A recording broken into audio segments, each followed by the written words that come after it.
Hello. Okay guys, आवाज आ रही है आपको? यस। सर्वेश, आतिश, शुभम, आ रही है। Sanjay, Nikhil. Yes guys. Yes sir, Audible. Okay.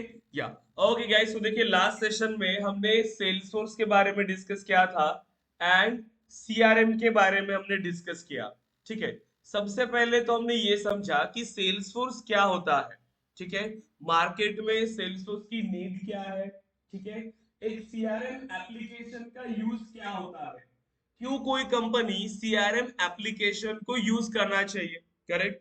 तो इन सभी बेसिक चीजों के बारे में हमने डिस्कस किया था। सबसे पहले हमने समझा सेल्सफोर्स के बारे में। तो हमने सेल्सफोर्स को as a company and as a product, इन दोनों तरीके से हमने डिफाइन किया। अब ये जो सीआरएम है, सेल्सफोर्स के बारे में हमने क्या समझा कि सेल्सफोर्स एक क्लाउड बेस्ड सीआरएम है that brings companies and customers together. Right. Salesforce का काम क्या है कि वो कंपनीज एंड कस्टमर्स को साथ लाता है, उन्हें जोड़े रखता है। तो ये काम होता है सेल्सफोर्स का। अब सेल्सफोर्स में अगर हम बात करें तो कुछ मल्टीपल टर्म्स यहाँ पे निकल के आ रही है। सबसे पहला यहाँ पर हमने कहा कि सेल्सफोर्स एक क्लाउड बेस्ड सीआरएम है। राइट। Cloud based. अब ऐसे ही आपको क्वेश्चन मिलेंगे। अगर आपको सेल्सफोर्स के बारे में पूछा इंडस्ट्री में, आपको इंटरव्यूज में पूछ लिया, तो आप सेम यही आंसर करोगे। सबसे पहला स्टेटमेंट यही होगा आपका कि Salesforce is a cloud based CRM. तो ये दो क्वेश्चंस आपको इमीडिएटली पूछा जाएगा कि सीआरएम का मीनिंग क्या होता है एंड क्लाउड कंप्यूटिंग का मीनिंग क्या होता है। ठीक है। अगर हमने सीआरएम के बारे में पूछा तो सीआरएम के बारे में लास्ट सेशन में हमने कंप्लीट इंफॉर्मेशन डिस्कस किया था कि क्यों कोई कंपनी सीआरएम एप्लीकेशन को यूज करना चाहिए। एक अगर कोई कंपनी स्टार्ट हो रही है, कोई बिजनेस रन हो रहा है, तो उसको रन करने के लिए कितने डिपार्टमेंट है हमारे पास, उन सभी के बारे में हमने डिस्कस किया। इन सभी को रन होने के लिए इन सभी टीम्स की हमें जरूरत है, जैसे कि sales team, marketing team and support team. Correct. ये सेम बिजनेस नीड है। कोई भी बिजनेस हो, हर बिजनेस की ये नीड है कि आपके पास मार्केटिंग टीम होनी चाहिए, सेल्स टीम होनी चाहिए, सपोर्ट टीम होनी चाहिए। अब इसके बाद, अब ये डेटा प्रॉपरली स्टोर करना भी जरूरी है। राइट। कि ये हमारा एक सेंट्रलाइज सिस्टम होना चाहिए। डेटा जो हमारे पास है, हमारे बिजनेस के रिलेटेड डेटा, वो सिक्योर होना चाहिए। करेक्ट। ऑटोमेशन हमने परफॉर्म करने हैं, रिपोर्ट्स हमें बिल्ड करना है। तो ये सारी चीजें हमारे पास एक ही सिस्टम में होना चाहिए जो हमें कंप्लीट बिजनेस नीड को प्रोवाइड कर रहा है। करेक्ट। एक ऐसा एप्लीकेशन जो हमारे कंप्लीट बिजनेस नीड को सॉल्व कर रहा है, जिसके थ्रू हम अपनी sales activities, marketing activities and support activities, इन सभी को फुलफिल कर पाए। तो ये सारी चीजें किसके थ्रू पॉसिबल है? सीआरएम एप्लीकेशन के through. Right. Customer relationship management, एक सीआरएम एप्लीकेशन के थ्रू। तो अगर हमें इंडस्ट्री में जैसे इंटरव्यू में अगर हमें एक्सप्लेन कर रहा है, तो आप सिंपली यहाँ पर इनको बता सकते हो। तो सीआरएम क्या होता है? एक टूल है। क्यों यूज करते हैं? For managing all our companies interaction and relationships with customers and potential customers. Correct.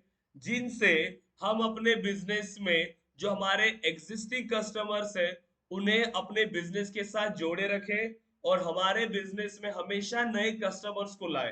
तो ये मेन एम होता है एक सीआरएम एप्लीकेशन का। करेक्ट। यहां तक सभी स्टूडेंट्स क्लियर थे? फिर हमने बेसिक चीजें डिस्कस किया कि अगर हमें एक सेल्सफोर्स डेवलपर बनना है तो क्या क्या चीजें हमें इंप्लीमेंट करना होगा। सो एडमिन पार्ट होता है सेल्सफोर्स में, डेवलपमेंट पार्ट होता है, means configuration and customisation. Correct. बहुत सिंपल है सेल्सफोर्स को सीखना। इजी है, कोड करना भी इजी है और इंटरेस्टिंग बहुत है। जब आप किसी एक्चुअल प्रोजेक्ट पर काम करोगे तो वहां पर भी आपको उसकी बिजनेस नीड को और अच्छे से स्टडी करने के लिए मिलता है। जो क्लाइंट की रिक्वायरमेंट है, उनकी बिजनेस रिलेटेड रिक्वायरमेंट, वो आपको फुलफिल करना है कोड के थ्रू। तो काफी सारी चीजें आपको सीखने के लिए मिलती है प्रोजेक्ट्स पे। ठीक है। तो लास्ट सेशन में हमारा मेन डिस्कशन हुआ सेल्सफोर्स के बारे में एंड सीआरएम के बारे में। तो आज हम मेनली डिस्कस करेंगे क्लाउड कंप्यूटिंग के ऊपर। सो आज जो हमारा मेन डिस्कशन होगा वो होगा क्लाउड कंप्यूटिंग। ठीक है, क्लाउड कंप्यूटिंग। किसी को कोई आइडिया है क्लाउड कंप्यूटिंग के बारे में? कोई बता सकता है हमें? Yes guys. सर्विस प्रोवाइड करते हैं sir. Yes Nikhil. Service provide. Okay, service provide करना। ओके, और इसके अलावा आतिश, धनंजय, कुणाल, ट्राई करिए। सर्वेश, शुभम।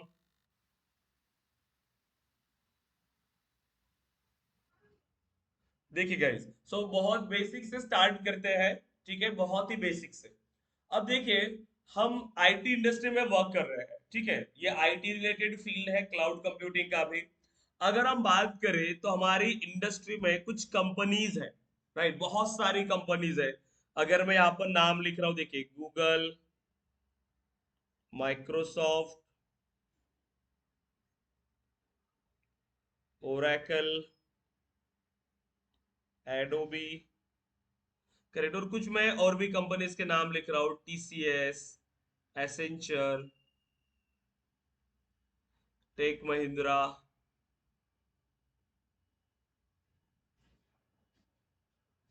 IBM, correct. और भी कई सारी कंपनीज है जो आप सभी को पता है। ठीक है, एमएनसी। अब आप मुझे बताइए इनमें डिफरेंसेस क्या है, इन कंपनीज में क्या डिफरेंसेस है? कुछ कंपनीज मैंने लेफ्ट हैंड साइड में लिखा है, कुछ कंपनीज राइट हैंड साइड में है। अब डिफरेंस क्या है, मैंने कैटेगराइज किया है कंपनीज को। सो इसमें डिफरेंसेस क्या है guys? Product based and service based. Correct, product based and service based. अब प्रोडक्ट बेस्ड कौन है? जो ये गूगल, माइक्रोसॉफ्ट, ओरेकल, एडोबी, ये कौन सी कंपनीज है? Product based companies. Product based. अब प्रोडक्ट बेस्ड का मीनिंग क्या होता है? प्रोडक्ट बेस्ड कंपनीज खुद के प्रोडक्ट पे काम करती है। जो भी इंप्लीमेंटेशन उनको चाहिए, जब जैसे वो डेवलपर्स हायर करते हैं, तो उनके डेवलपर्स को काम क्या मिलता है कि जो उन्हीं के प्रोजेक्ट्स पे काम करेगा। उनके खुद के प्रोजेक्ट्स होते हैं और उन्हीं पे वो इंप्लीमेंटेशन करते हैं। देन अनदर जो कंपनीज मैंने लिखा है उनको हम कहते हैं सर्विस बेस्ड कंपनीज। ये किस टाइप की कंपनीज है? Service based. अब ये सर्विस बेस्ड कंपनीज का काम क्या है और ये सर्विस बेस्ड कंपनीज क्या करती है? देखिए, सबसे पहला तो प्रोडक्ट बेस्ड के बारे में हमने समझा कि प्रोडक्ट बेस्ड खुद के प्रोडक्ट पर काम करती है, और सर्विस बेस्ड अनादर मतलब क्लाइंट के प्रोजेक्ट्स पर काम करती है। अब ये क्लाइंट क्या है? देखिए, अगर हम बात करें अभी, तो मार्केट में अगर आप देखोगे कितनी सारी इंडस्ट्रीज है। ठीक है, हर एक डोमेन में मल्टीपल यहाँ पर कंपनीज काम कर रही है, हर इंडस्ट्री में। एग्जाम्पल के लिए जैसे telecom industry, correct, banking industry, hotel, food, travel, correct again, जो भी मल्टीपल अगर आप देखोगे शॉपिंग के लिए, फैशन के लिए, करेक्ट। अब हर एक इंडस्ट्री में कुछ ना कुछ यहाँ पर बिजनेस पर्सन क्या कर रही है, अपना बिजनेस को मैनेज कर रहे हैं।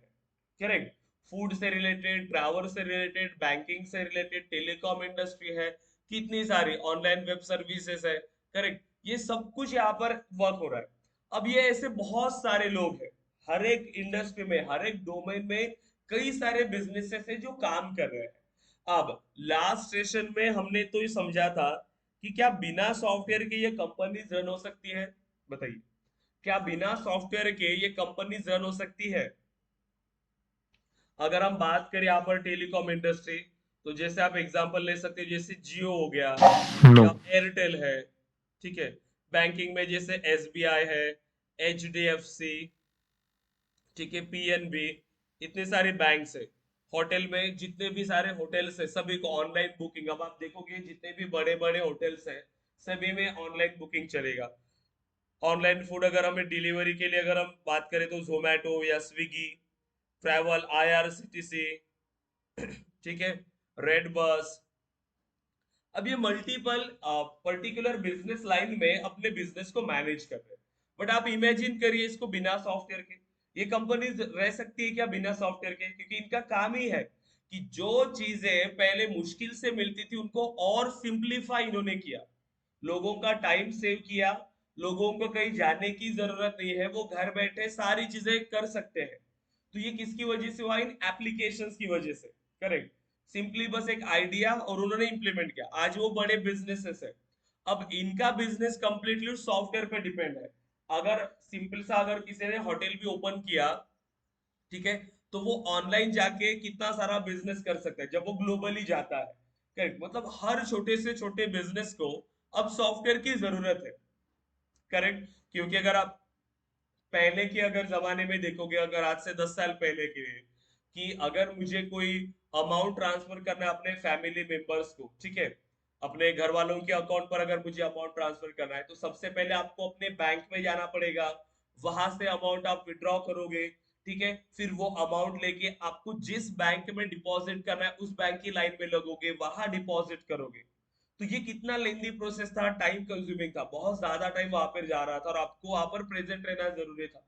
लेकिन अभी एप्लीकेशंस के थ्रू कैसे पॉसिबल हुआ है कि आप विद इन सेकेंड्स अमाउंट को ट्रांसफर कर पा रहे हो, राइट? कि आप अगर अभी अमाउंट को ट्रांसफर करना चाहते हो तो कितना टाइम लगता है अगर कोई अमाउंट आपको ट्रांसफर करना है तो, राइट? अगर आप पहले के बात करें तो जैसे अगर मुझे कोई टिकट्स बुक करना है या फिर मुझे कोई ट्रैवल करना है कहीं पे, तो रेलवे स्टेशन जाके आपको टिकट बुक करना पड़ेगा। बट अभी ऐसा है क्या, आपको घर से बाहर जाने की जरूरत पड़ेगी क्या?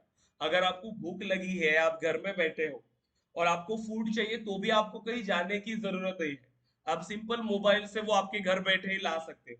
ये सॉल्व, तो ये सारी चीजें किसके थ्रू सिंपल हुई है? बताइए किसके थ्रू सिंपल हुई है ये सारी चीजें? हम्म, बताइए। सॉफ्टवेयर।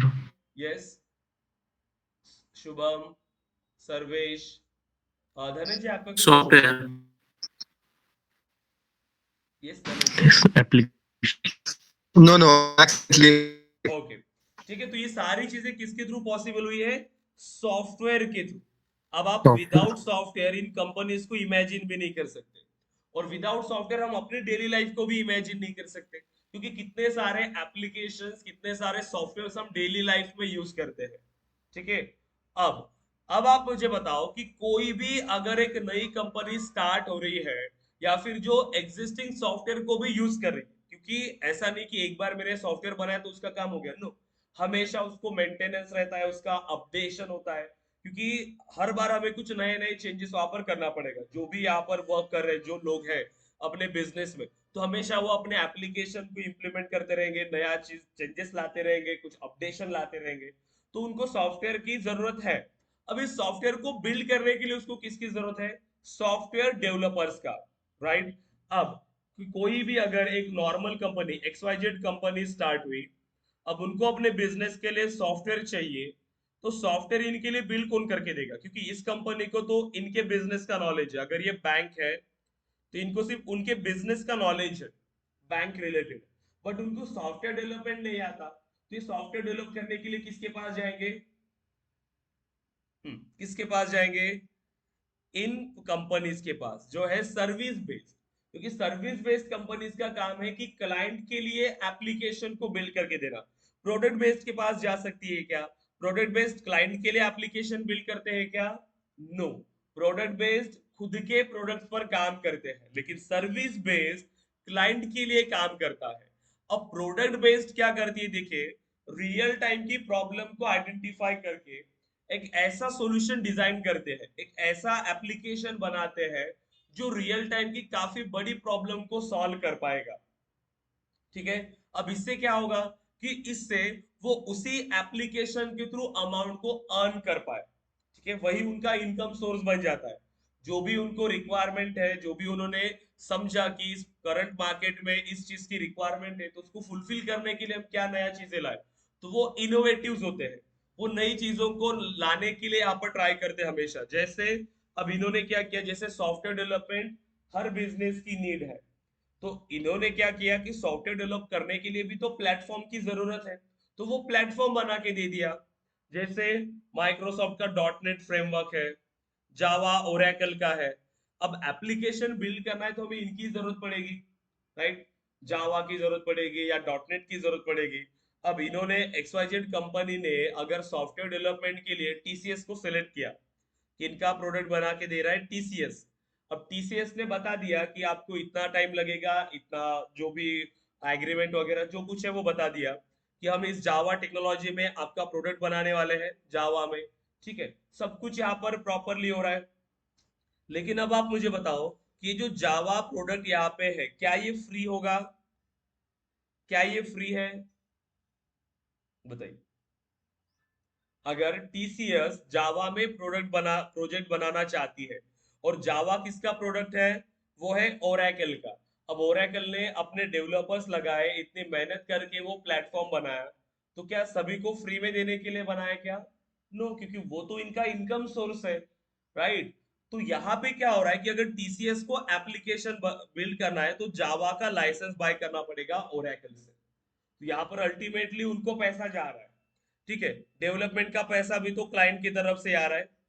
जो भी लाइसेंसेस हमें बाय करना पड़ता है, ठीक है, जब लर्निंग पर्पस के लिए हम इसको फ्रीली यूज करते हैं, जब कमर्शियल पर्पस के लिए हम इसको यूज करते हैं तो हमें उसका लाइसेंसेस बाय करना पड़ता है। उसके बिना आप इन प्लेटफॉर्म्स को यूज नहीं कर सकते हो। ठीक है, तो यहाँ पर अल्टीमेटली क्या किया, प्रोडक्ट बेस्ड कंपनीज ने अमाउंट अर्न किया। मतलब वो ऐसे ही बिजनेस नीड को समझती है, रियल टाइम की नीड को समझती है, और ऐसे प्रोडक्ट पर काम करती है ताकि जिसके थ्रू वो ज्यादा से ज्यादा अमाउंट को अर्न कर पाए। ठीक है, अब यहाँ पर अल्टीमेटली ओरेकल भी पैसा कमा रहा है, TCS डेवलपमेंट का पैसा कमा रहा है, और क्लाइंट क्या कर रहा है, एप्लीकेशन बिल्ड करने के लिए पैसा देगा। ठीक है, अब ये जो एप्लीकेशन जब क्लाइंट यूज करेगा तो क्लाइंट के सिस्टम में भी तो जावा होना चाहिए, तो उनको भी लाइसेंसेस बाय करना पड़ेगा। ठीक है, अब अगर सिर्फ वो लाइसेंसेस बाय कर रहा है तो सिर्फ लाइसेंसेस से काम नहीं होगा। अब इन्होंने एप्लीकेशन बिल्ड कर दिया, ये डिलीवर भी कर दिया, तो सिर्फ सॉफ्टवेयर से काम नहीं होता। सॉफ्टवेयर बना लिया, सब कुछ हो गया, लेकिन उसके बैकएंड में तो और भी कई सारी चीजें मैनेज करना पड़ता है। क्या क्या चीजें मैनेज करना पड़ता है? देखिए, अगर आपके पास सॉफ्टवेयर है तो सॉफ्टवेयर के बैकएंड के लिए उसको डेटाबेस की जरूरत पड़ती है, डेटाबेस चाहिए होते हैं। ठीक है, सर्वर्स चाहिए होते हैं, करेक्ट। देन नेटवर्किंग डिवाइसेस चाहिए, APIs.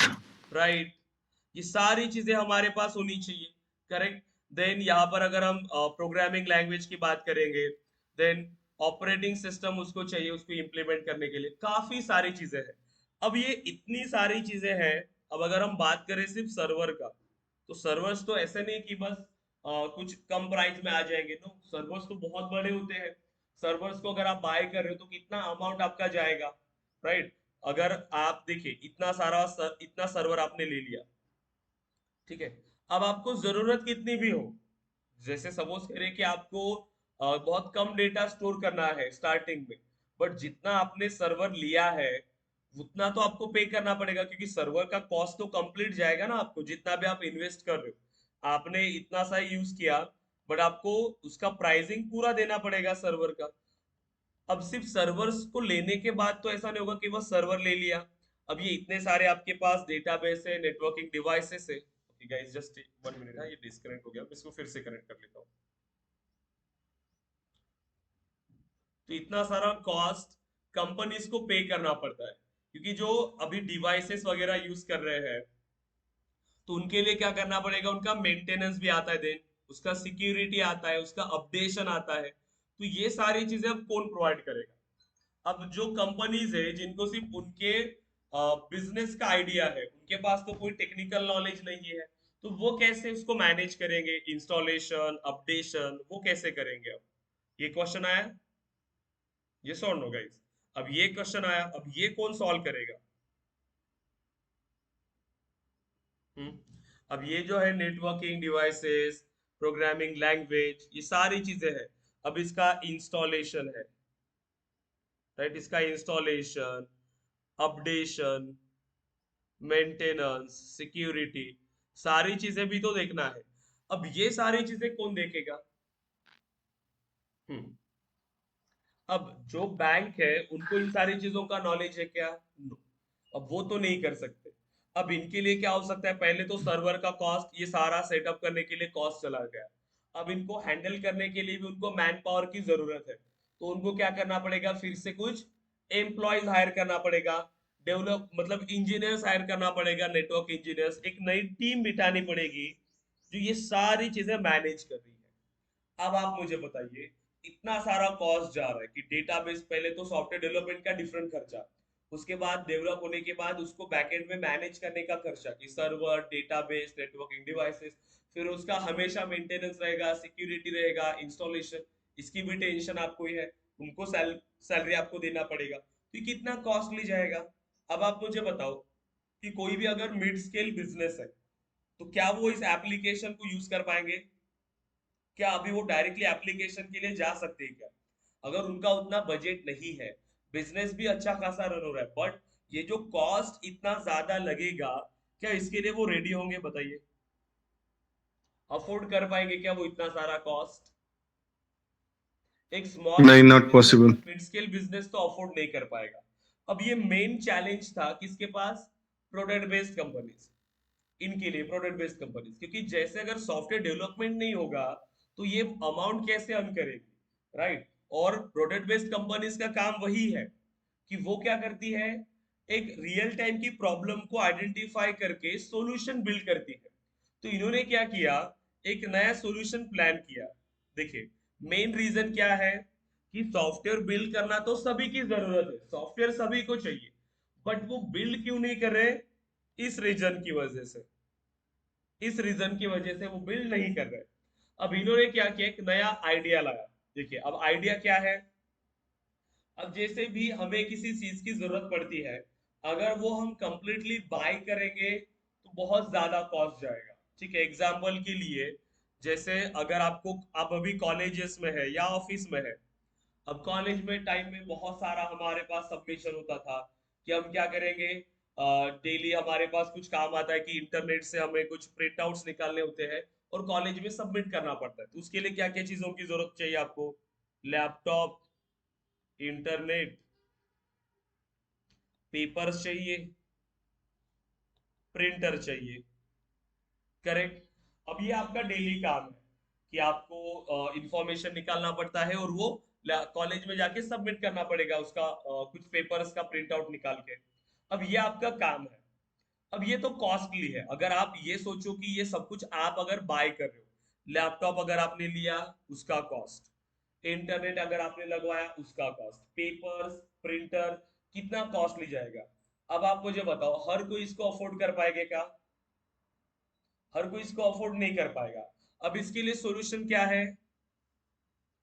क्या कर सकते हैं आप इसके लिए? आपको, अगर आपने खुद बाय किया ये सारी चीजें, तो आपको बहुत ज्यादा कॉस्टली जाएगा, बहुत ज्यादा।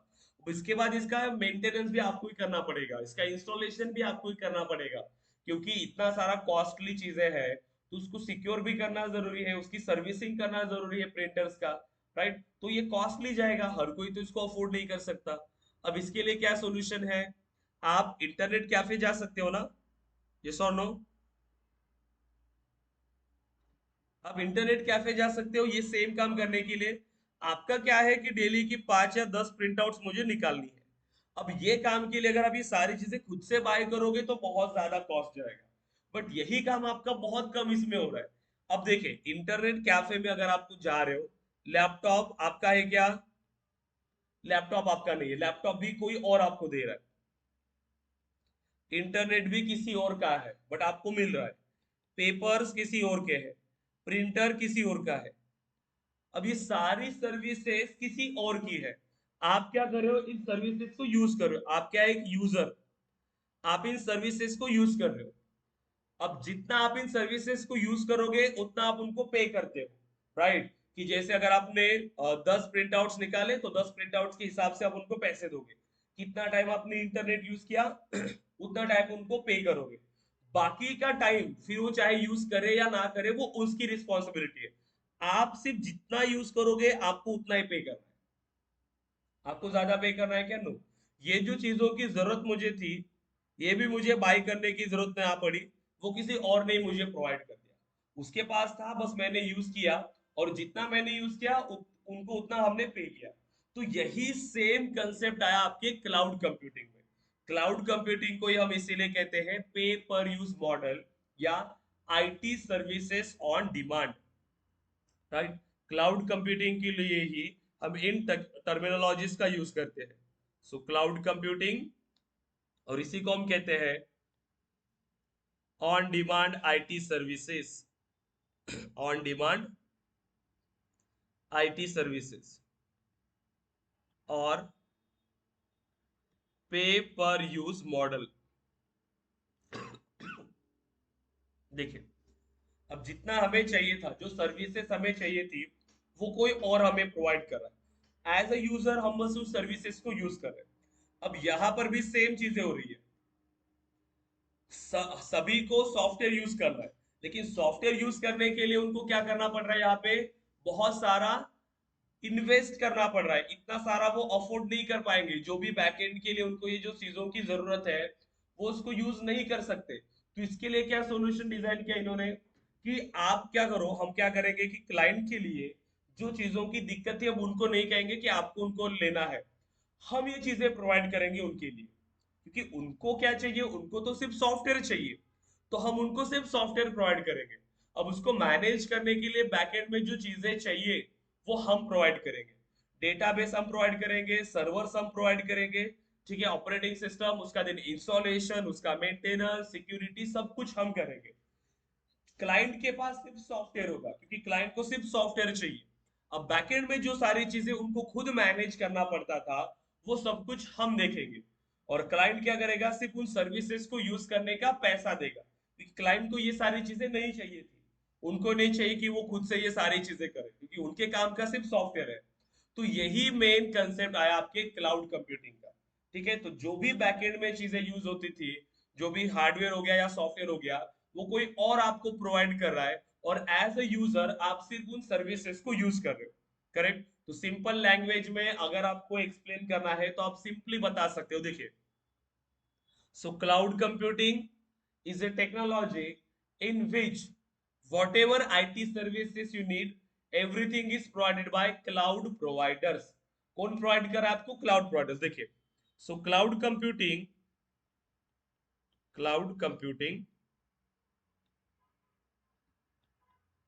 is a technology in which whatever IT services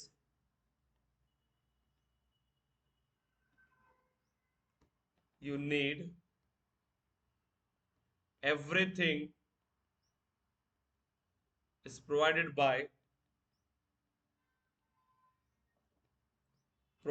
cloud providers.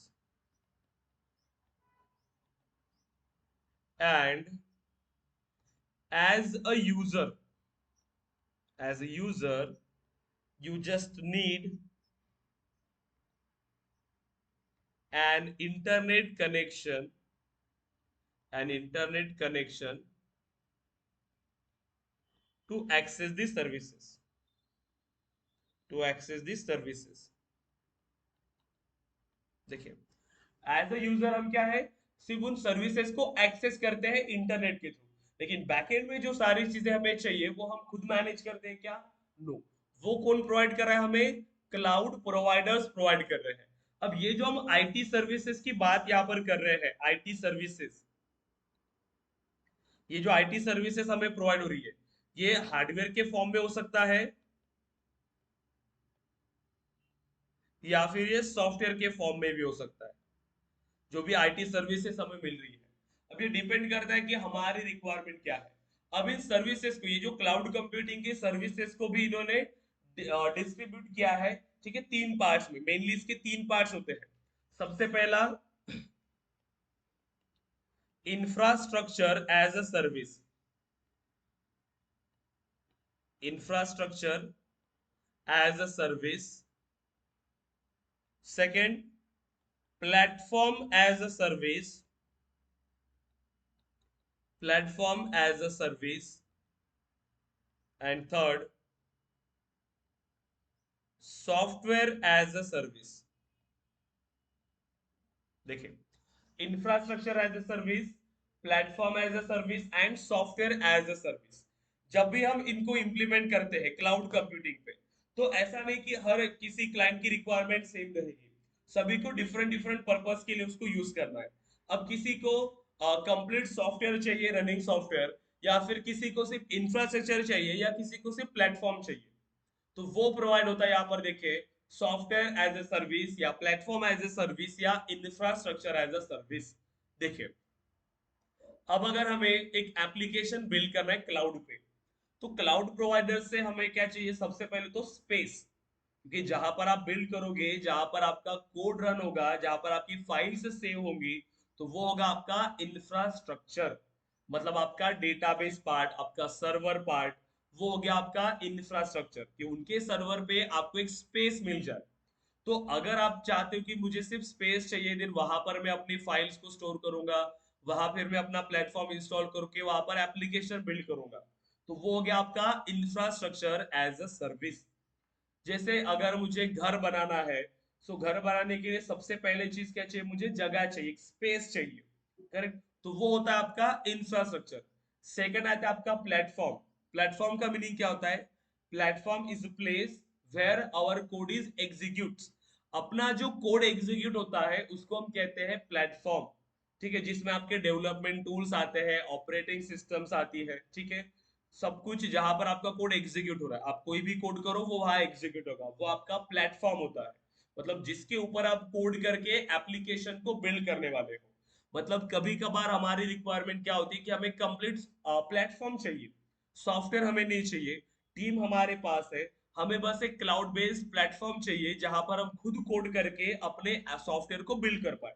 तो जब आप प्लेटफॉर्म ले रहे हो, मतलब उसके साथ इंफ्रास्ट्रक्चर आपको मिलेगा। देन आता है आपका सॉफ्टवेयर। अब ये सॉफ्टवेयर क्या है? सॉफ्टवेयर एक कंप्लीट रनिंग सॉफ्टवेयर, सॉफ्टवेयर होता है आपका एक कंप्लीट रनिंग सॉफ्टवेयर। अब ये सॉफ्टवेयर भी है, अब सॉफ्टवेयर है तो इसके साथ आपको प्लेटफॉर्म भी मिल जाएगा और इंफ्रास्ट्रक्चर भी मिल जाएगा। एक कंप्लीट रनिंग सॉफ्टवेयर, आप एज इट इज उस सॉफ्टवेयर का यूज कर सकते हो, या फिर अगर आपको उसमें कुछ चेंजेस करना है तो आप उसमें चेंजेस भी कर सकते हो। तो ये होता है आपका क्लाउड कंप्यूटिंग। अब आपकी रिक्वायरमेंट क्या है, आपको किस टाइप की सर्विसेज चाहिए, वो आपको लेना पड़ेगा, ठीक है? अब हम बात करें, देखिए हम आते हैं सेल्सफोर्स की तरफ। अब हमने सेल्सफोर्स के बारे में समझा कि सेल्सफोर्स भी क्या है? क्लाउड बेस्ड है, मतलब ये भी एक क्लाउड कंप्यूटिंग प्रोडक्ट है। अब हमने क्या समझा कि ये क्लाउड बेस्ड है। क्लाउड बेस्ड है मतलब सभी चीजें कौन प्रोवाइड कर रहा है? हमें क्लाउड प्रोवाइडर्स प्रोवाइड कर रहा है। तो क्या हमें सेल्सफोर्स में कोई भी पार्ट इंस्टॉलेशन की जरूरत है क्या? अगर हमें सेल्सफोर्स का एप्लीकेशन बिल्ड करना, तो क्या मुझे अभी इसको इंस्टॉल करने की जरूरत पड़ेगी हमारे सिस्टम में? बताइए, जरूरत होगी क्या? अगर मैं अपने बिजनेस के लिए सेल्सफोर्स को यूज कर रहा हूं, तो क्या मुझे खुद से यहाँ पे सर्वर्स, देन उसके डेटाबेसेस या उसका इंस्टॉलेशन करने की जरूरत होगी? गाइस बताइए जल्दी। No. नो, करेक्ट, क्योंकि ये क्या है? एक क्लाउड बेस्ड है। आपको क्या करना है as a user? As a user ये आपके पास क्या है होना चाहिए? एक लैपटॉप और इंटरनेट कनेक्शन, और सिंपली आप यहाँ पर अपना अकाउंट लॉग इन कर सकते हो। तो यहाँ पर आपको अपना अकाउंट मिलता है, जैसे हम फेसबुक पे लॉग इन करते हैं या इंस्टाग्राम पे लॉग इन करते हैं और अपने हमारे अकाउंट में चले जाते हैं, वैसे सेम लॉग इन करेंगे, आपका कंप्लीट ऑर्ग यहाँ पे ओपन होगा। अब ये आपका ऑर्ग है। अब ये डेटा कहाँ पर होता है? उनके स्टोरेज पे, जो भी उनका सर्वर होगा, उनके सर्वर पर ऐसी थोड़ी सी स्पेस आपको मिलती है, ये आपका ऑर्गेनाइजेशन बनेगा। ये आपका ऑर्ग बना, आपने ऑर्गेनाइजेशन बनाया, ये उनका सर्वर होता है सेल्सफोर्स का। सेल्सफोर्स के ऐसे मल्टीपल ऑर्ग्स होते हैं, ठीक है? उनके मल्टीपल ऑर्ग्स होते हैं। अब उसमें से आपने एक ऑर्ग लिया, तो आप अपने सिर्फ लैपटॉप से उसके सर्वर से डेटा को एक्सेस कर, सर्वर उनका है, फिर उसका सिक्योरिटी भी वही देखेंगे, उसका मेंटेनेंस भी वही देखेंगे, सब कुछ उनके पास है। हम क्या कर रहे हैं एज ए यूजर? बस हमारे इंटरनेट कनेक्शन से और लैपटॉप से हमारे सिस्टम को एक्सेस कर पा रहे हैं, जो भी डेटा हमने उनके क्लाउड पे स्टोर किया है बस उसको एक्सेस कर पा रहे हैं। तो हमें यहाँ पर कोई भी इंस्टॉलेशन की जरूरत नहीं है, हमें बस उसमें अकाउंट क्रिएट करना है और अपने ऑर्ग को एक्सेस करना है, ठीक है? क्योंकि ये भी क्या है? एक क्लाउड बेस्ड प्रोडक्ट है, ठीक है? अब सबसे पहले हमें कल का सेशन, हमारा प्रैक्टिकल सेशन स्टार्ट होगा हमारा कल से, जिसमें हम प्रैक्टिकली इंप्लीमेंट करेंगे, डेटा मॉडलिंग हम डिजाइन करेंगे, प्रॉपर डेटाबेस क्या होता है, जिसमें हम एमवीसी पैटर्न डिस्कस करेंगे, front end back and database क्या होता है, ठीक है? उसके बारे में हम डिस्कस करेंगे, मॉडल व्यू कंट्रोलर के बारे में, डेटा क्या होता है, डेटाबेस क्या होता है, देन वो सेम चीज सेल्सफोर्स में हम कैसे अप्लाई करते हैं, कैसे यहाँ पर डेटा को सेटअप करते हैं, ये सारी चीजें हमारी स्टार्ट होगी। तो कल के सेशन से पहले सभी के पास हमारा डेवलपमेंट एनवायरनमेंट होना चाहिए, डेवलपमेंट एनवायरनमेंट। अब ये डेवलपमेंट एनवायरनमेंट क्या है? सो डेवलपमेंट एनवायरनमेंट मींस जहां पे क्या हो रहा है, हम अपने एप्लीकेशन को बिल्ड करते हैं, क्योंकि सभी का डेवलपमेंट एनवायरनमेंट डिफरेंट है, क्योंकि हर एक ऑर्ग आईडी का होती है। जैसे ये आपका बिजनेस है, जब आप अपने लिए यहाँ पर एक नया ऑर्ग बनाओगे तो ये यहाँ एक स्पेस आपके लिए मिली। अब यही सेम ये स्पेस कितने भी लोग एक्सेस कर सकते, कितने भी लोग मतलब सिर्फ आपके बिजनेस के रिलेटेड लोग जिनको आपने एक्सेस दिया है, ठीक है, ऐसा नहीं कि बाकी के लोग भी एक्सेस कर पाएंगे, नो। अब ये किसी और बिजनेस के लिए स्पेस है, ये किसी और बिजनेस के लिए, ये किसी और बिजनेस के लिए, मल्टीपल ऑर्ग्स होते हैं। तो अब हमें इंप्लीमेंट करना है तो क्या करना पड़ेगा, यहाँ पर अभी एक डेवलपमेंट एनवायरनमेंट क्रिएट करना पड़ेगा, एक ऑर्ग क्रिएट करना पड़ेगा। देखिए, तो सेल्स फोर्स डेवलपमेंट एनवायरनमेंट, अब मेरे साथ साथ आप बिल्ड कर सकते हो तो और भी अच्छा रहेगा, सेल्स फोर्स डेवलपमेंट एनवायरनमेंट, ठीक है। अब देखिए कैसे बिल्ड करते इसको। सबसे पहले गाइज आपको जाना पड़ेगा developer.salesforce.com ठीक है, developer.salesforce.com। अब यहाँ पर एक बटन मिलेगी आपको साइन अप का, तो साइन अप पे क्लिक करें। ओके, ये नहीं है, ये अगर दिखेगा भी तो ऐसे नहीं करना इसको, और ये ऐसा कुछ नहीं, क्योंकि ये ट्रेल ब्लेजर्स के ऐसे कम्युनिटी इवेंट्स होते हैं, तो ये भी आपको मिल जाते हैं, आप ऑनलाइन अटेंड कर सकते हो इन इवेंट्स को। बट हमें चाहिए कि हमें अकाउंट क्रिएट करना है, तो सिंपली ब्राउज ट्रायल्स पे जाना, ठीक है। ब्राउज ट्रायल्स पर आने के बाद थोड़ा सा स्क्रॉल करके यहाँ पर आपको मिलेगा Salesforce developer edition, sign up for the Salesforce developer edition, click करेंगे इसे, एंड जैसे क्लिक करेंगे आप इस अकाउंट पर आएंगे और चेक करना कि आप इसी अकाउंट पे हो क्या। Sign up for your Salesforce developer edition, a Salesforce platform environment for free, क्योंकि लर्निंग पर्पस के लिए ये फ्री अवेलेबल है। मैं ये लिंक आपको शेयर कर रहा हूं, सभी लोग इस लिंक को ओपन करेंगे और इसी से क्रिएट करेंगे अकाउंट। ऐसा ना हो कि आपने कोई ट्रायल वर्जन का कोई दूसरा ही अपडेट आपने बना लिया, दूसरा ही वर्जन आप बना लोगे तो वो काम में नहीं आएगा आपके। अब देखिए, तो सिंपल सिंपल हमें यहाँ पर स्टेप्स है कि आपका फर्स्ट नेम ऐड करें, तो मैं ऐड करता हूँ केशव, लास्ट नेम है हमारा एजुकेशन, ठीक है। अब ईमेल आईडी, सो kesofteducation@gmail.com, ये हमारा ईमेल आईडी है। आपको एक वैलिड ईमेल एड्रेस यहाँ पे देना है, क्योंकि इसी ईमेल एड्रेस पर आपको एक वेरिफिकेशन लिंक आएगा जिसके थ्रू आपको पासवर्ड जनरेट करना पड़ता है। अब ध्यान देना है गाइज आपको, आपकी प्रोफेशनल लाइफ स्टार्ट हुई है, कोई लोग यहाँ पर ऑलरेडी वर्किंग में है, कोई अभी जस्ट स्टार्ट किया हुआ है, तो आपको एक प्रोफेशनल ईमेल एड्रेस क्रिएट करना है। ऐसा ना हो कि आप अभी जो अप्लाई करोगे या फिर अकाउंट बनाओगे, कोई भी ईमेल एड्रेस होगा आपके पास, kingkhan123@gmail.com, ऐसे भी ईमेल एड्रेस होते हैं, ठीक है। तो ऐसे ईमेल एड्रेसेस आपको यूज नहीं करना है अभी, ठीक है।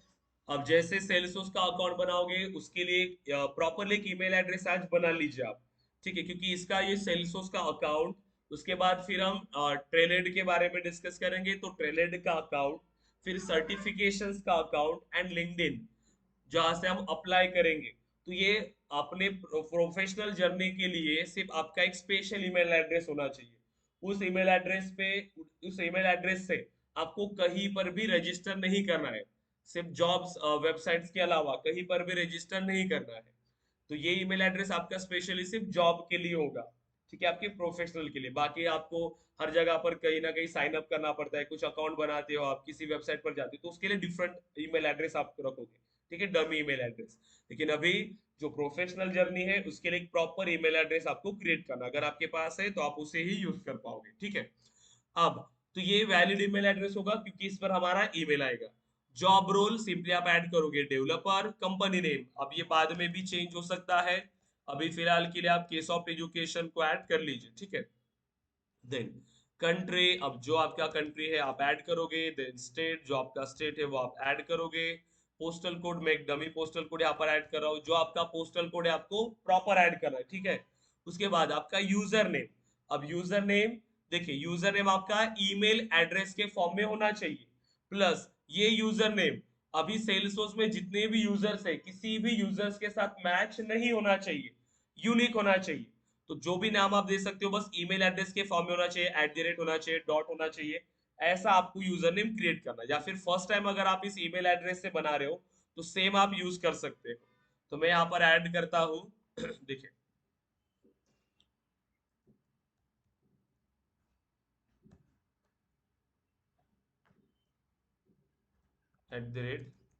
@ksoft.com। ठीक है, तो मैंने यहाँ पर एक ईमेल एड्रेस बना लिया।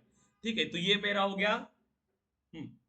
एक हमने यहाँ पर यूजर नेम बना लिया। अब ये यूनिक है, ऐसा यूजर नेम किसी के पास नहीं होगा। ठीक है, क्योंकि यहाँ पर ऐसे नंबर, ऐसा सीक्वेंस तो किसी ने बनाया नहीं होगा। So I agree and sign me up. अगर ये यूजर नेम अवेलेबल है तो मुझे यहाँ पर थोड़ा सा टाइम लेके वो ईमेल शेयर कर देगा। देखिए,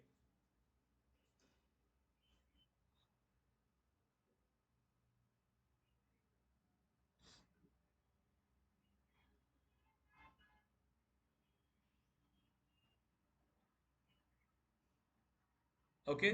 सो अब आ गया यहाँ पर हम इस पेज पे, almost there. Please check your email to verify your account. अभी थोड़ा सा टाइम लेता है, बस ऐसा नहीं कि यहाँ पर ये पेज खुल गया और हमारा पास ईमेल रिसीव होगा, थोड़ा सा टाइम ही लेता है। 4-5 मिनट का या 10 मिनट का तो ये टाइम लेता ही है। देखते हैं, अगर आ गया तो ठीक होगा। देखिए, तो अभी फिलहाल के लिए तो हमारे पास ये नहीं आया, थोड़ा सा टाइम लेगा और ये अपडेट हो जाएगा। ठीक है, यहाँ पर हमें एक ईमेल आएगा। तो सबसे पहले ये स्टेप आप कर लोगे प्रॉपर। सिंपल चीज है, कहा जाना है आपको developer.salesforce.com, यहाँ से अपना अकाउंट ऐड करना है। जैसे अब आप सारी इंफॉर्मेशन यहाँ पर ऐड कर दोगे, तो आप क्या करोगे, अब आप इस आपके ईमेल एड्रेस पर, जो ईमेल एड्रेस आपने दिया उस पर एक ईमेल आ जाएगा। वहां से आपको पासवर्ड जनरेट करना है। अभी यूजर नेम आपने दिया, ये डिस्कनेक्ट हो गया फिर से, जस्ट 1 मिनट गाइस। अभी यूजर नेम आपने दिया जब अकाउंट बनाया था। अब पासवर्ड कैसे जनरेट होगा, आपको जो लिंक मिलेगा अभी आपके जीमेल पे, सेल्सफोर्स की तरफ से जो आपको ईमेल आएगा, उस ईमेल को क्लिक करके आप उसका पासवर्ड जनरेट करोगे। क्योंकि लॉगिन करने के लिए आपको यूजर नेम एंड पासवर्ड दोनों की जरूरत पड़ेगी। तो यूजर नेम आपके पास है जो आपने दिया। ठीक है, अभी आपने यूजर नेम बना के रखा है यहाँ पर ऑलरेडी। ठीक है, यूजर नेम। अब जो पासवर्ड आप जनरेट करोगे, तो ये इंपॉर्टेंट होगा आपको लॉगिन करने के लिए, आपका यूजर नेम एंड पासवर्ड। तो यूजर नेम एंड पासवर्ड जैसे आपको मिलेगा, अब लॉगिन करने के लिए आपको जाना पड़ता है देन login.salesforce.com, login.salesforce.com। देखिए, अब जैसे आपका अकाउंट क्रिएट हो जाएगा और अब आपको बाद में सेल्सफोर्स में कभी भी लॉगिन करना है, तो आप इसको लॉगिन कर सकते हो login.salesforce.com। अब एक बार अगर आपके पास ये अकाउंट बन गया login.salesforce.com, आप सिंपली उस सेल्सफोर्स एनवायरनमेंट को एक्सेस कर पाओगे कहीं से भी। ठीक है, आपके पास बस इंटरनेट कनेक्शन एंड लैपटॉप। अगर आपने सिक्योरिटी अप्लाई नहीं किया है तो, क्योंकि आगे जाके हम सिक्योरिटी अप्लाई करेंगे कि कहाँ से एक्सेस होना चाहिए, किस पर्टिकुलर टाइम पर एक्सेस होना चाहिए। क्योंकि हम अकेले उसको एक्सेस नहीं करते, हमारी टीम उसको एक्सेस करती है, sales team, marketing team, support team, जो भी हमारे बिजनेस में हमारे साथ है, वो सब लोग उसको एक्सेस करेंगे। बट वहां पर सिक्योरिटी ऐसी होती है कि किसको क्या डेटा शो करना है, किस यूजर को कैसा डेटा विजिबल होना चाहिए, सब कुछ सिक्योरिटी हम वहां पे अप्लाई करते हैं। ठीक है, तो ये मेन यूज क्या है कि आप इसको कहीं से भी एक्सेस कर सकते हो, क्लाउड बेस्ड है। बस एक बार ये एप्लीकेशन आपने रजिस्टर कर लिया, अब आप वो रेडी टू यूज है। ठीक है, आपका जितना भी कॉन्फ़िगरेशन के थ्रू डेवलपमेंट होता है उसको करिए, बाद में कस्टमाइजेशन के थ्रू उसका डेवलपमेंट करिए, एंड आपका लाइव एनवायरनमेंट रेडी है, आप उसको यूज कर सकते हैं। तो इतना सिंपल होता है सेल्सफोर्स में। ईमेल आया क्या हमें? ओके, अभी तक नहीं आया ईमेल। ठीक है, तो ये 5 या 10 मिनट तक का टाइम लेता ही है। और जैसे ईमेल आया फिर हम उसका पासवर्ड जनरेट कर लेंगे। ओके, क्लियर है गाइज यहाँ तक सभी स्टूडेंट्स? यस, किसी को कोई क्वेश्चंस गाइज? निखिल, आतिश, सर्वेश, धनंजय, शुभम, सभी स्टूडेंट्स क्लियर है? Yes, sir. No questions. Okay. And कल के सेशन को जो हमने डिस्कस किया टॉपिक्स, आपने एक बार उसको रिवाइज किया अच्छे से? सेल्सफोर्स के बारे में आपने इंफॉर्मेशन लिया, कुछ रिसर्च किया? देखिए, अभी आपकी जो गूगल हिस्ट्री है उसमें सिर्फ सेल्सफोर्स की रिलेटेड डेटा लेना चाहिए। आप जितना आप जुड़ सकते हो सेल्सफोर्स के साथ उतना आपको जुड़ना पड़ेगा। आपको आजू बाजू में पूरा सेल्सफोर्स का ही दिखना पड़ेगा। ठीक है, आप लिंक्डइन पर सिर्फ कनेक्शन बढ़ाओगे सेल्सफोर्स डेवलपर्स के साथ। ठीक है, जितना ज्यादा कनेक्शन आप बढ़ाओगे उतना ज्यादा आपकी फीड में सिर्फ सेल्सफोर्स के रिलेटेड कंटेंट आएंगे। आपको पता चलेगा कि किसको क्या ग्रोथ मिली है, किसने किस कंपनी में स्विच किया। आप चाहो तो रेफरेंसेस वहां से मिल सकते हैं आपको। जिस कंपनी को आप टारगेट करना चाहते हो उस कंपनी की एचआर को कनेक्शन रिक्वेस्ट भेजे, वहां से आपको अपडेट्स मिलते हैं, आप बात कर सकते हो उनसे। ये सारी चीजें लिंक्डइन के थ्रू पॉसिबल है। अभी आपको Facebook and Instagram come use करना है, फेसबुक आपको लिंक्डइन सबसे ज्यादा यूज करना है। यूट्यूब भी अगर आप यूज कर रहे हो तो ज्यादा से ज्यादा सेल्सफोर्स रिलेटेड कंटेंट को आपको यूज करना है। क्योंकि यहाँ पर जो ग्रोथ मिलेगी गाइस वो किसी टेक्नोलॉजी में आपको नहीं मिलेगा। यहाँ पर आप जितना चाहते हो अपने करियर में ग्रोथ उतना आपको मिल जाएगा। बस आपको अपना 100% देना है।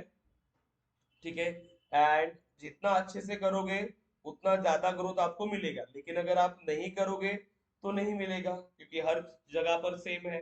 एग्जाम है, अगर आप पढ़ाई नहीं करोगे तो फेल ही हो जाओगे। राइट, यस आतिश बोली। मेरा एक ही कंसर्न है, मैंने जो लास्ट टाइम आपसे डिस्कस किया था संडे को। हाँ, प्लीज मेंटल रिलेटेड और कुछ नहीं। ओके, वो आप आपसे बात हुई थी राइट, एक्सपीरियंस के हाँ हाँ, बारे में करेक्ट गाइस करेक्ट। कि आपका एक्सपीरियंस ज्यादा है। हाँ बस वो तो अभी हाँ सॉल्यूशन उसका एक ही है आतिश, कि आप स्टार्ट करो एक हाँ, बार। स्टार्ट करने के बाद वो आप एक चांस ले रहे हो। ठीक है, अब उसका गारंटी नहीं दे सकता कोई भी, क्योंकि आपका एक्सपीरियंस बहुत ज्यादा है। और उस लेवल का एक्सपेक्टेशन, क्योंकि सिर्फ सेल्सफोर्स में अगर उतना एक्सपीरियंस होता तो आप बहुत बड़े लेवल पे काम कर रहे होते अभी, आर्किटेक्ट के लेवल। Correct correct. ठीक है, और पैकेज भी उतना ही मिलता, बट अभी कंपनीज उतना पैकेज देने के लिए रेडी नहीं होंगी आपको, क्योंकि आपका जो एक्सपीरियंस ओके, होगा सेल्सफोर्स में वो कम रहेगा। ठीक है, ऐसा नहीं कि करेक्ट। कम बहुत ही कम मिलेगा पैकेज, आपको ज्यादा ही मिलेगा। जैसे अगर कोई जिसको प्योर 3 साल का एक्सपीरियंस है सेल्सफोर्स का, और आपका है, आपको भी 3 साल का एक्सपीरियंस है सेल्सफोर्स का, बट आपको बाकी टेक्नोलॉजीज का भी एक्सपीरियंस है, आप टीम हैंडल कर पा रहे हो, आप कंसल्टेशन प्रोवाइड कर पा रहे हो, राइट, क्योंकि आपको एक्सपीरियंस करेक्ट। ज्यादा है। तो आपको उनके कंपैरिजन में तो ज्यादा ही मिलेगा। बट ये डिपेंड अच्छा, करता है कि आपको उस लेवल का पैकेज मिलेगा या नहीं जो आप एक्सपेक्ट कर रहे हो। 10 साल के पैकेज के लेवल पे, मतलब एक्सपीरियंस के लेवल पे, तो वो एक कंसर्न रहेगा। तो बस आप एक चांस ले सकते हो कि इसको पढ़ना स्टार्ट करके कोई हाँ भी बट अगर वही हो अच्छी जाएगा ना, अपॉर्चुनिटी मिल जाती है तो एक शायद। रिस्क ही हो जाएगा मेरे लिए। हाँ, एक रिस्क ही हो जाएगा मेरे लिए। नहीं रिस्क नहीं कह सकते उसको, ये चांस हो गया, चांस को रिस्क नहीं कह सकते हम। इसमें आपका हाँ बट वही ना, डिसएडवांटेज क्या मेरा है? रिस्क मतलब मेरा ऐसा हो उतना गया कि आप कोई फंस रहे हो आप, वो रिस्क हो गया। नहीं नहीं, तो चांस है।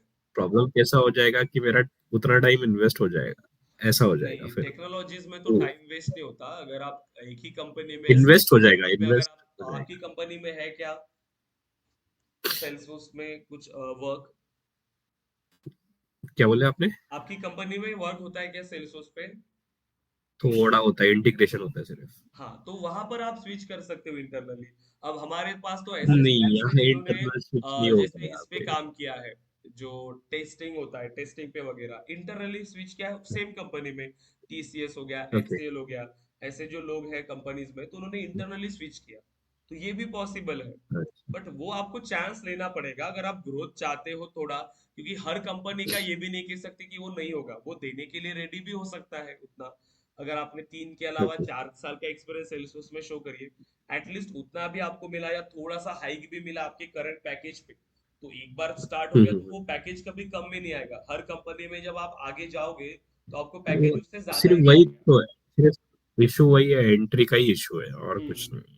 बार तो बस एंट्री एक मिल चांस जाएंगी आप तो ले फिर हो सकते हो, क्योंकि आपका टाइम तो वेस्ट नहीं होगा, आप एक नई स्किल सीख रहे हो, तो आपके लिए तो हमेशा वो हेल्प नहीं, करेगा मैं ही, टाइम कहीं वेस्ट की तो बात आपको नहीं, टाइम इम्प्रूव इन्वेस्ट करेगा। की बात किया था मैं। हम्म, मेरा टाइम इन्वेस्ट हो जाएगा ना उतना, फिर हाँ, तो मैं वो बोल रहा वो तो था। देना पड़ेगा, बट वो फिर आपके हाथ में है, आप करना चाहते हो या नहीं, क्योंकि इसका गारंटी तो कोई नहीं ले सकता आपके लिए, क्योंकि आपका एक्सपीरियंस बहुत ज्यादा है। और कंपनीज बहुत स्मार्टली वर्क करती है कंपनीज, वो मतलब करेक्ट कैंडिडेट भी करेक्ट। ऐसा ही देखती है, क्योंकि कंपनीज को अल्टीमेटली उनका फायदा चाहिए, राइट।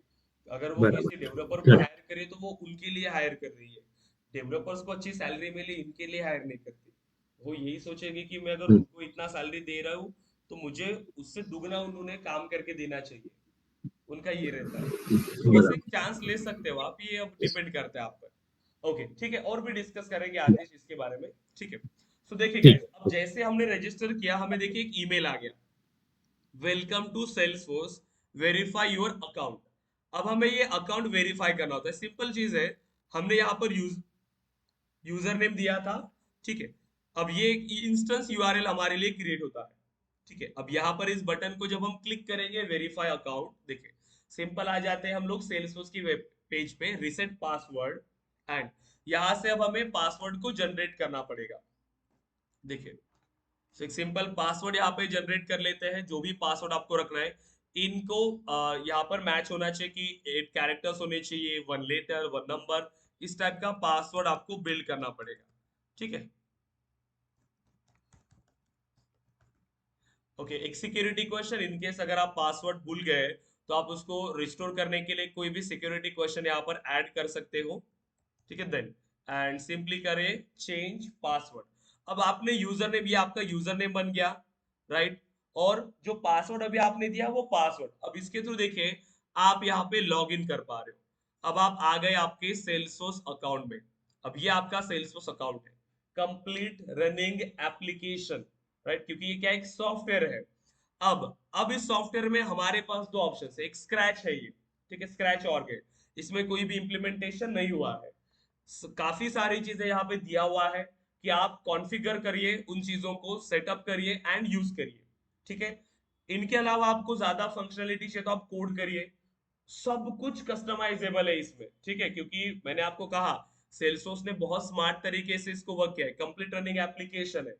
एग्जाम्पल के लिए अगर हम बात करें कि अगर आपको जैसे अगर हम कोई नई सिटी में आ गए और हमें घर चाहिए, ठीक है, मुझे रहने के लिए घर चाहिए, मेरे पास पैसे हैं, मेरे पास दो ऑप्शन है। सबसे पहला कि मैं एक लैंड परचेस कर सकता हूँ, वहां पर कंस्ट्रक्शन स्टार्ट कर सकता हूँ खुद से, स्क्रैच से मुझे कंस्ट्रक्शन करना पड़ेगा, सब कुछ मुझे खुद मैनेज करना पड़ेगा, मटेरियल से लेकर सारी चीजें मुझे उसमें देखना पड़ेगा। अब इसमें क्या हो रहा है कि टाइम ज्यादा जाएगा मेरा, इस और नो टाइम ज्यादा जाएगा सब कुछ मैं अगर स्क्रैच से कर रहा हूँ, और अमाउंट भी ज्यादा जाएगा उसमें। बट ऐसा हो सकता है कि मैं अगर कोई रो हाउस बाय कर रहा हूँ, या फिर कोई ऑलरेडी जो एक घर है जो बना हुआ है कोई सेल कर रहा है, अगर मैं वो बाय करता हूँ, और फिर मैं उसमें कोई कस्टमाइजेशन जो मैं चाहता था कि मेरे घर में ऐसा इंटीरियर हो, ऐसा कलर हो, ठीक है, ऐसा मेरे पास जैसा मॉड्यूलर किचन इस तरीके से हो, ठीक है, तो जो ऐसा इंटीरियर हो, तो जो मैं चेंजेस करना चाहता हूँ फिर मैं उसमें भी चेंजेस कर सकता हूँ, लेकिन उसमें मेरा टाइम भी कम जाएगा, ठीक है, और जल्दी मुझे रहने के लिए घर मिल जाएगा। सेल्सफोर्स ने यही स्मार्ट तरीका यहाँ पे यूज किया है। जो कॉमन नीड है हर बिजनेस की, जो कॉमन नीड होती है, तो वो कॉमन नीड को इम्प्लीमेंट कर दिया। जैसे सेल्स, सर्विस, मार्केटिंग, सब कुछ जो कॉमन नीड थी वो इसमें ऑलरेडी इम्प्लीमेंट करके रख दिया। अब जो आपको चाहिए, ठीक है, इसके अलावा जो आपको चाहिए वो आप बिल्ड कर सकते हो कॉन्फ़िगरेशन के थ्रू या कस्टमाइजेशन के थ्रू, राइट। तो ये होता है आपका कंप्लीट सेल्सफोर्स। तो आज का सबसे पहला टास्क है आपका, आप इस सेल्सफोर्स अकाउंट को क्रिएट करोगे, और ये स्क्रीनशॉट, आपको कुछ नहीं करना है इसमें, कुछ भी आगे जाके कुछ भी चेंज करने की जरूरत नहीं है सेल्सफोर्स में, बस होम पेज पर आ गए, लॉगिन करने के बाद अब आपको इस पेज का स्क्रीनशॉट ग्रुप पे शेयर करना है। मैंने लॉगिन करने के लिए क्या कहा था, login.salesforce.com पर जब आप आओगे, आपका यूजर नेम एंड पासवर्ड, जो भी आपका यूजर नेम एंड पासवर्ड आपने दिया, लॉगिन पे क्लिक करने के बाद आप अपने सेल्सफोर्स अकाउंट में लॉगिन हो जाते हो। तो बस इसका होम पेज, जो भी पेज आपके सामने ओपन होगा, इसका स्क्रीनशॉट आपको ग्रुप पे शेयर करना। आगे इसमें क्या है, अंदर क्या क्या चीजें हमें इंप्लीमेंट करना है, वो सब कुछ कल डिस्कस होगा, ठीक है। आज आपको इसमें अंदर कुछ नहीं करना, बस इस होम पेज का स्क्रीनशॉट, क्योंकि एटलीस्ट मुझे पता चलेगा कि सभी ने प्रैक्टिस किया है, अकाउंट क्रिएट किया, क्योंकि कल के सेशन से पहले सभी के पास अकाउंट होना चाहिए। क्लियर है गाइस, सेल्सफोर्स अकाउंट। अब ये क्या है, क्लाउड बेस्ड है। क्लाउड कंप्यूटिंग में मैंने आपको सर्विसेज बताया, ठीक है। अब जैसे हमने इसको इंप्लीमेंट किया, ये हो गया हमारा सेल्सफोर्स। अब आप मुझे बताओ ये कौन सी कैटेगरी में आ गया, सॉफ्टवेयर एज अ सर्विस और प्लेटफॉर्म एज अ सर्विस और इंफ्रास्ट्रक्चर एज अ सर्विस, क्या है ये। हमने सेल्सफोर्स का अकाउंट तो बना लिया, हमने लॉग इन भी कर लिया, अब डायरेक्टली वो रेडी टू यूज है, सॉफ्टवेयर ऑलरेडी वहां पर था, मैं इसको डेटा भी सेटअप कर सकता हूँ वहां पे। Software as a service. Software as a service, Salesforce क्या है? Software as a service. But अगर हमें उसमें चेंजेस करना है, हम कोड भी तो करना चाहते हैं उसमें, हमें उसमें कोड करना है जिसके थ्रू हम एप्लीकेशन को और डेवलप कर पाए, हम उसका यूआई चेंज करना चाहते हैं, उसका फ्लो चेंज करना चाहते हैं, तो उसके लिए फिर क्या होगा, मतलब इसमें प्लेटफॉर्म भी प्रोवाइड किया है। तो यहाँ पर और होता है हमारे पास एक प्लेटफॉर्म force.com, और ये क्या है, ये हमारे पास होता है प्लेटफॉर्म। देखिए, तो मेनली जो हम एप्लीकेशन बिल्ड करेंगे वो force.com पे होगा। सेल्सफोर्स तो ये एक सॉफ्टवेयर है, लेकिन उस सॉफ्टवेयर में जो हम चेंजेस करेंगे अभी आके जाके कोड, तो वो इस force.com प्लेटफॉर्म पे रन होता है। ठीक है, ये force.com प्लेटफॉर्म पे, force.com, ठीक है। तो इस पर हमारा एप्लीकेशन में जो कोड हम इंप्लीमेंट करेंगे, जो भी कोड करेंगे, LWC का कोड, ठीक है, देन अपेक्स प्रोग्रामिंग, सब कुछ जो करेंगे वो इस force.com पे रन होता है। तो आपको ऐसे क्वेश्चन आते हैं कि salesforce.com एंड force.com में क्या डिफरेंसेस है, ठीक है। तो ये आपको प्रॉपरली एक्सप्लेन करना है कि force.com एक प्लेटफॉर्म है और salesforce एक सॉफ्टवेयर एज अ सर्विस है, ठीक है। तो प्रॉपरली गाइस आपको इसे इंप्लीमेंट करना है। तो आज के सेशन में हमने क्या क्या चीजें डिस्कस किया, एक बार रिवाइज कर लेते हैं स्टार्टिंग से। सबसे पहले तो हमने सेल्सफोर्स के बारे में डिस्कस किया, राइट? सेल्सफोर्स। फिर हमने डिस्कस किया सीआरएम के बारे में, एंड आज हमने डिस्कस किया क्लाउड कंप्यूटिंग के बारे में, ठीक है। सो देखिए गाइस, प्रॉपरली इसको एक्सप्लेन करना है आपको। अभी नोट्स का एक्सेस आज आपको मिल जाएगा जैसे ही आपकी रजिस्ट्रेशन प्रोसेस फिनिश होगा। टीम को मैसेज करिए, या फिर आपको पर्सनली या ग्रुप पे मैसेज आ जाएगा, या फिर आप खुद मैसेज करिए, ठीक है। एंड आपको रजिस्ट्रेशन प्रोसेस शेयर किया जाएगा, जैसे मैंने आपको स्टार्टिंग में कहा कि अभी के लिए आप 5000 पे करोगे और 15 डेज का टाइम आपको मिलता है, 15 डेज के अंदर रिमेनिंग 5000, तो आपका 10,000 में आपका कंप्लीट कोर्स आ जाएगा। कोर्स के बारे में सभी मॉड्यूल्स आपको ग्रुप पे मिले हैं, आपको पर्सनली शेयर किया हुआ होगा मॉड्यूल, तो उतना सभी ट्रेनिंग मॉड्यूल इसमें कवर होगा, ठीक है। Unlimited training, unlimited mock interviews, but आपकी तरफ से आपका 100% चाहिए, ठीक है, कि आप उसको कर रहे हो। ऐसा ना हो कि बस आप सेशन ज्वाइन करोगे और एक्सपेक्ट करोगे कि हमें वो जॉब चाहिए। नो, कोई भी चीजें इतनी आसानी से नहीं मिलती है, ठीक है, अगर आप इम्प्लीमेंट कर रहे हो तो। अदरवाइज 4 साल इंजीनियरिंग करने के बाद भी हमें कोई ट्रेनिंग ज्वाइन करने की जरूरत नहीं पड़नी चाहिए थी, बट हमें पड़ता है क्योंकि कंपटीशन ज्यादा है, हर कोई डिग्री लेके जा रहा है, तो आपने क्या यूनिक किया है, तो वो चीजें, इसीलिए स्किल्स इंपॉर्टेंट है वहां पर आपकी रिज्यूमेज में, जब आप कॉलेज लाइफ में होते तो भी। बट अभी जब हम प्रोफेशनल जर्नी में जाते हैं, तो इसमें तो ऐसा है कि हर बार हमें अपडेट करना पड़ेगा खुद को, ठीक है। हमें हमेशा नई चीजें सीखना पड़ेगा, नई चीजें इंप्लीमेंट करना पड़ेगा, तब जाके आप ज्यादा से ज्यादा ग्रोथ ले सकते हो, ठीक है। So daily time table fix कर लीजिए, हमारा क्लास होगा 9 to 10 AM, ठीक है। सो आपको क्या करना है, बस अच्छे से आपका प्रैक्टिस करना है, ठीक है। अच्छे से प्रैक्टिस स्टार्ट कर लीजिए, टाइम टेबल बना लीजिए। आज ही आपके रिकॉर्डेड सेशन का एक्सेस मिल जाएगा जैसे आपका रजिस्ट्रेशन प्रोसेस कंप्लीट होगा, एंड आपके नोट्स का एक्सेस आज आपको मिल जाएगा, ठीक है। तो कल के सेशन से पहले सभी का रजिस्ट्रेशन प्रोसेस कंप्लीट होना चाहिए। कल का सेशन इंपॉर्टेंट है 9 बजे, जिसमें हम एमवीसी पैटर्न को डिस्कस करेंगे, कंप्लीट सॉफ्टवेयर के आर्किटेक्चर को, और डेटाबेस से हम इंप्लीमेंटेशन को स्टार्ट कर देंगे, ठीक है। क्लियर है गाइस? कल तो सभी स्टूडेंट्स प्रेजेंट थे, जितने भी इंफॉर्मेशन मैंने आपको दिया था ट्रेनिंग के बारे में सभी को पता है, ठीक है। तो बस अपना बिना टाइम वेस्ट किए अपना रजिस्ट्रेशन प्रोसेस कंप्लीट कर लीजिएगा गाइस, एंड आज इवनिंग तक सभी लोग एक्सेस ले लीजिए, और कल से रेगुलर सेशंस को ज्वाइन करिए।